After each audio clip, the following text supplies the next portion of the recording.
that Netanyahu is a war criminal. Just like his counterparts in Hamas, he has a massive amount of innocent blood on his hands. And now, Netanyahu and his extremist ministers have a new plan. On top of everything else that has been done, they have a new plan, and that is to indefinitely reoccupy all of Gaza, flatten the few buildings that are still standing, and force the entire population of 2.2 million people into a single tiny area where hired U.S. security contractors will distribute rations to the survivors. Israeli officials are quite open about the goal here: to force Palestinians to leave for other countries, quote, in line with President Trump's vision for Gaza, end quote, as one Israeli official said this week. Israeli Finance Minister Smotrich said this week that, quote, Gaza will be entirely destroyed, end quote, and that its population will, quote, leave in great numbers, end quote. For many in Netanyahu's extremist government, this has been the plan all along. It's called ethnic cleansing. This would be a terrible tragedy, no matter where in the world it was happening or why it was happening, whatever the causes of it might be.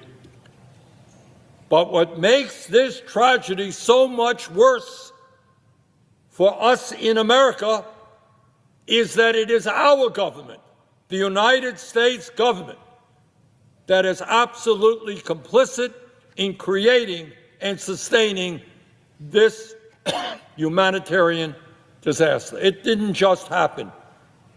We are a significant part of creating this humanitarian disaster. Last year alone, the United States provided $18 billion in military aid to Israel. This year, the Trump administration has approved $12 billion more in bombs and weapons. And for months, Trump has offered blanket support for Netanyahu. More than that, he has repeatedly said that the United States will actually take over Gaza after the war, that the Palestinian people will be driven, forcibly expelled from their homeland, and the United States will redevelop it into what Trump calls, quote, the Riviera of the Middle East, end quote, a playground for billionaires. Think about it. 2.2 desperate people who have been bombed and starved and driven from their homes are now about to be forcibly expelled from their territory into God knows where, so that Trump and his friends can build a Riviera for the billionaire class.